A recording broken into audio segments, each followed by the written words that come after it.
Who is to blame? That is the question that everyone is asking themselves. Not just people in Valencia as well, but throughout the country. The effect of the floods, that was an infrastructure issue and also a political issue. People told us time and again, every single person, why didn't they let us know? Why didn't they alert us? Sabían que iba a caer la más grande, no avisaron a la población, no desalojaron a sus gentes, murieron en sus casas sin poder salir. I'm Sonia Gallego, a journalist, and between us, while I saw tremendous anger at the authorities, I also was struck by the support between people in the affected communities.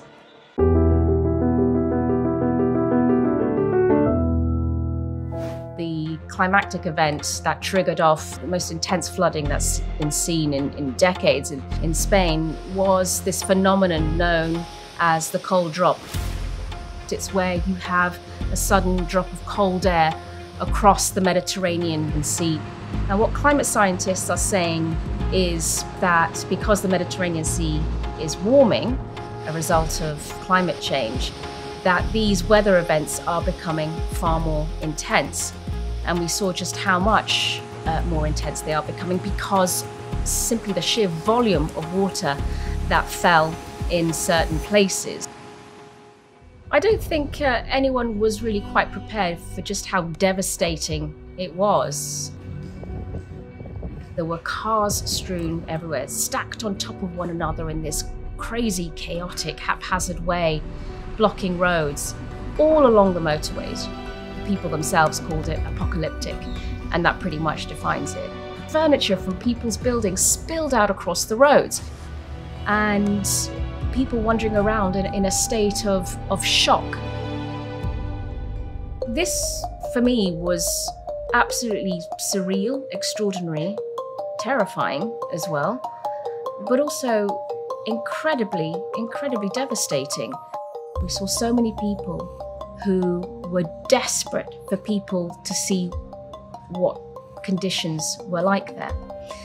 That was incredibly emotional. Just speaking to people who saw us, we were walking with a camera, and would shout at us, grab us, were taking us to places saying, show the world what's happening here. It was an opportunity for them to be able to relay their shock, their anger, their utter confusion and their trauma. These are people who had just seen loved ones, neighbours, all of a sudden being lifted by a flood of muddied water and taking away their loved ones.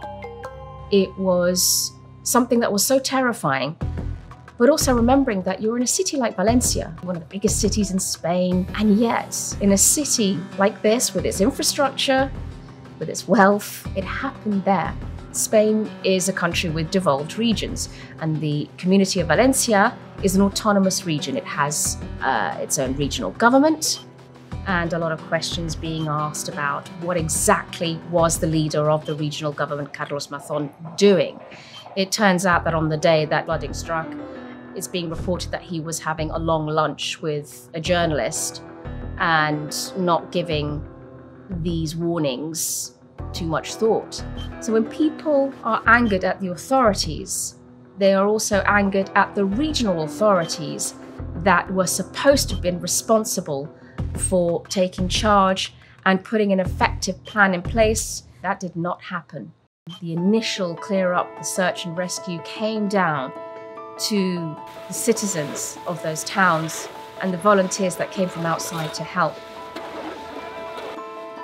It was astounding, an extraordinary scene of seeing a community pull together. There's also a sense of pride that it was like, you know what, we didn't need the government to do it, we help ourselves. I know it sounds utterly surreal that in the middle of a disaster, you have people who are trying to keep their spirits up, but that's also really crucial as well. And that sense of pride that they were doing it themselves, that really sort of carried them forward.